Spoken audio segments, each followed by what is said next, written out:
Welcome to study well with me.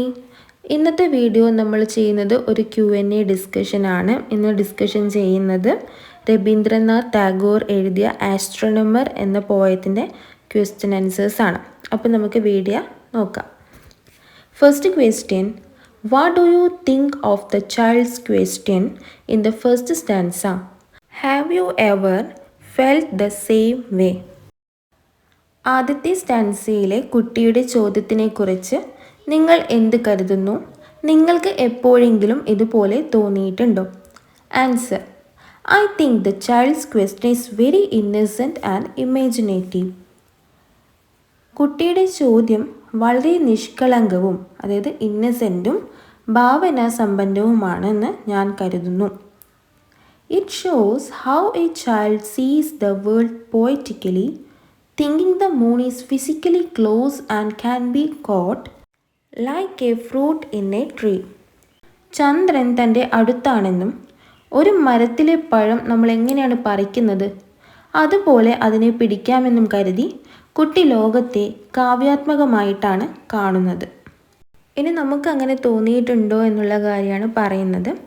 ഇവിടെ കൊടുത്തിരിക്കുന്നത് yes I have felt the same way, അല്ലേ, എനിക്കും അങ്ങനെ തോന്നിയിട്ടുണ്ട്. When I was younger and travelling in a car, ഞാൻ ചെറുപ്പമായിരുന്ന സമയത്ത് ഞാൻ കാറിൽ ട്രാവൽ ചെയ്യുന്ന സമയത്ത് I use to think the moon was following me. എന്താണ് വിചാരിച്ചത്? മൂൺ എന്നെ ഫോളോയിങ് ചെയ്യുന്നുണ്ടെന്ന് ഞാൻ വിചാരിച്ചിരുന്നു. അങ്ങനെ നമ്മുടെ അഭിപ്രായമാണ് ലാസ്റ്റ് പറയേണ്ടത്. Have you ever felt the same way? നിങ്ങൾക്കും അങ്ങനെ തോന്നിയിരുന്നോ? ഇനി second question, what is Dada's answer to the child's question?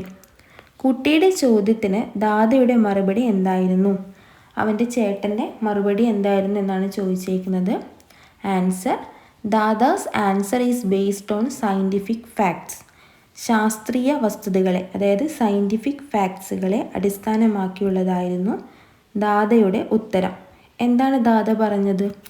He explains that the moon cannot be caught because it is very far away from us and is also very big even though it appears small. ചന്ദ്രനെ പിടികൂടാനായിട്ട് കഴിയില്ല. കാരണം എന്താണ്? അത് നമ്മളിൽ നിന്ന് വളരെ ദൂരെയാണ്. അത് ചെറുതായിട്ടാണ് നമ്മൾ കാണുന്നുണ്ടെങ്കിലും അത് വളരെ വലുതാണ്. ഇതായിരുന്നു ദാദയുടെ മറുപടി. Third question, do you think the child is convinced by Dada's argument? Why or why not? ദാദയുടെ ആർഗ്യുമെൻറ്റ്സ്, അതായത് ദാദയുടെ വാദങ്ങൾ കുട്ടിക്ക് ബോധ്യപ്പെട്ടുവെന്ന് നിങ്ങൾ കരുതുന്നുണ്ടോ? എന്തുകൊണ്ട് അല്ലെങ്കിൽ എന്തുകൊണ്ടല്ല? Answer, no, the child is not convinced by Dada's argument. ഇല്ല, ദാദയുടെ ആർഗ്യുമെൻറ്റ്സ് കുട്ടിക്ക് എന്ത് ചെയ്യുന്നില്ല? ബോധ്യപ്പെടുന്നില്ല. The child continues to argue back with his own emotional logic, comparing the moon's apparent size and distance to his mother's loving face.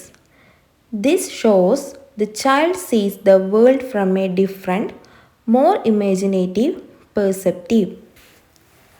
അപ്പം ദാദയുടെ വാക്കുകൾ ആ കുട്ടിക്ക് എന്ത് ചെയ്യുന്നില്ല? ബോധ്യപ്പെടുന്നില്ല. ആ കുട്ടി കൺവിൻസ് ആവുന്നില്ല. കുട്ടി എപ്പോഴും അവൻ്റെ അഭിപ്രായം വാദിക്കുന്നത് തുടരുകയാണ് ചെയ്യുന്നത്.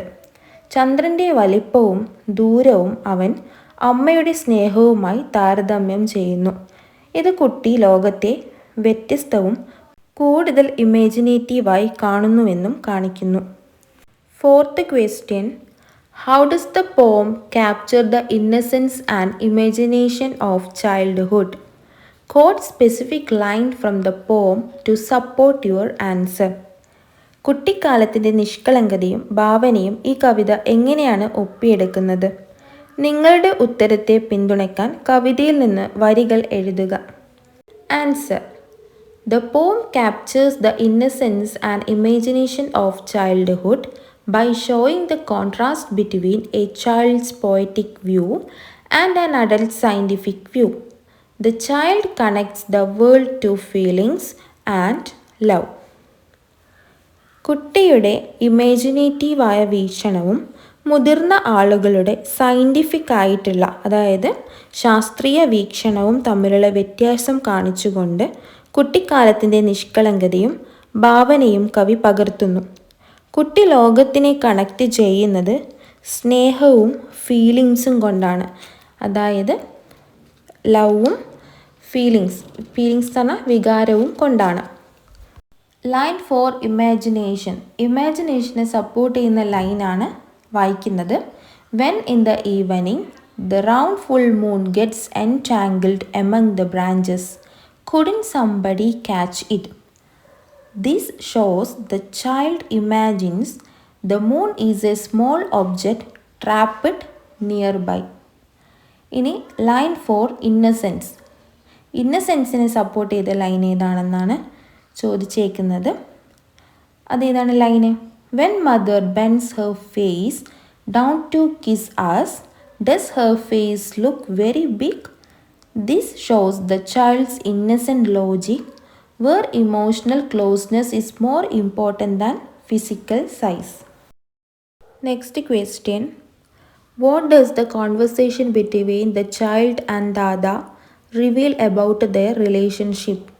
കുട്ടിയും ദാദയും തമ്മിലുള്ള സംഭാഷണം അവർ തമ്മിലുള്ള ബന്ധത്തെക്കുറിച്ച് എന്താണ് വെളിപ്പെടുത്തുന്നത്? Answer: The conversation reveals a close, loving and playful relationship. അവരുടെ സംഭാഷണം എങ്ങനെയുള്ളതാണ്? നല്ല joyful ആയിട്ടുള്ളതാണല്ലേ. Even though Dada calls the child silly or stupid, it is said affectionately. The child feels comfortable enough to argue back and call Dada foolish, when shows they have a strong and informal bond. അപ്പോൾ ഇവിടെ ദാദ കുട്ടിയെ silly അല്ലെങ്കിൽ stupid എന്നൊക്കെ വിളിക്കുന്നുണ്ടല്ലേ. അതൊക്കെ എന്താണ് കാണിക്കുന്നത്? അവർ തമ്മിലുള്ള bonding ആണ്. അപ്പോൾ കുട്ടി ആർഗ്യുമെൻ്റ് ചെയ്യുമ്പം തിരിച്ച് ദാദയെ എന്ത് വിളിക്കുന്നുണ്ട്? ഫൂൾ എന്നൊക്കെ വിളിക്കുന്നുണ്ട്, ഫൂളിഷ് എന്ന് വിളിക്കുന്നുണ്ട്. അപ്പോൾ അതും കാണിക്കുന്നത് എന്താണ്? അവർ തമ്മിലുള്ള സ്ട്രോങ് ബോണ്ടിങ് ആണല്ലേ. അത്രയും സ്ട്രോങ് ആയിട്ടുള്ള റിലേഷൻഷിപ്പാണ് അവർ തമ്മിലുള്ളത് എന്നാണ് സില്ലി, സ്റ്റുപ്പിഡ്, ഫൂളിഷ് അങ്ങനെയൊക്കെ വിളിക്കുന്നതിലൂടെ നമുക്ക് മനസ്സിലാവുന്നത്.